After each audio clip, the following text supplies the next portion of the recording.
Hello everyone, I'm Dr. Deepshika Singh and I'm going to deliver a lecture on the fundamentals of plant pathology under the course PhD 208. So here are some of the symptoms which has been resulting from the internal disorders in the host plant. So that is the internal disorders in the host plants will be color change, and the color will be changed in the plant. So that is the discoloration is the change of color from the normal color of the plant. It is one of the most common symptom of the plant disease, the color change. The green pigment of the leaves disappears entirely and is replaced by the yellow pigments. So etiolation is the yellowing due to the lack of light. Etiolation is the yellowing due to lack of light. Chlorosis is yellowing due to low temperature, lack of iron, excess of the lime or alkaline soil, and infection by viruses, fungi, and bacteria. So there is a difference between etiolation and chlorosis. So etiolation is also yellowing of the plants, which is due to the lack of light, and chlorosis is also the yellowing of the plant due to low temperature and lack of iron and excess of the lime and alkaline, and also due to infection by viruses, fungi, and bacteria. So this is albinism. Albinism, it is the phenomenon in which the leaves become devoid of any pigment and look bleached or white. That is called as albinism. Chlorochromosis is the change of color to red, purple, or orange. So this is called as chromosis. Now overgrowth or hypertrophy.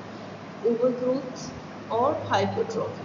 So hypertrophy, it is the abnormal increase in the size of the plant organ due to increase in its size of the cells or a particular tissue. So hypertrophy is the increase in the size of the cells of the particular tissue, whereas hyperplasia is the abnormal increase in the size of the plant organ due to increase in the number of cells.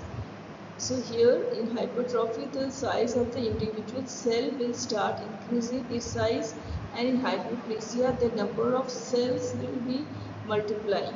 The increase in the number of cells of which the tissue of organ is composed owing to increased cell division. The cell division is increased, abnormal increase in the cell division, that is hyperplasia.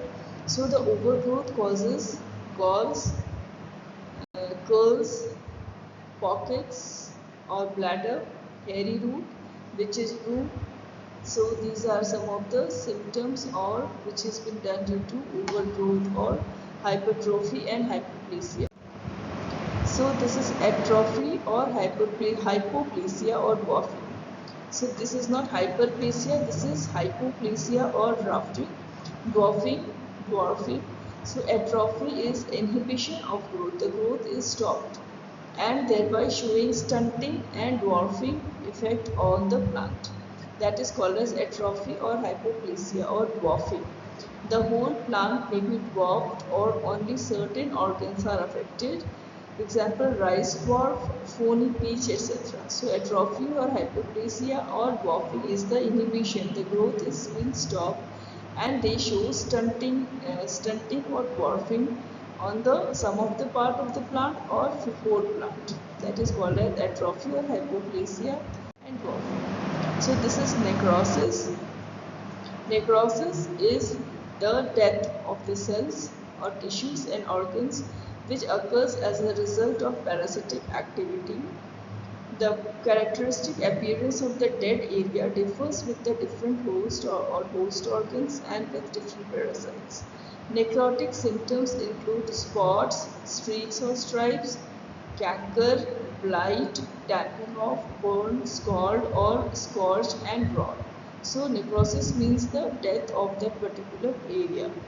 So that is due to some parasitic activity, the plant dies. That is called as necrosis.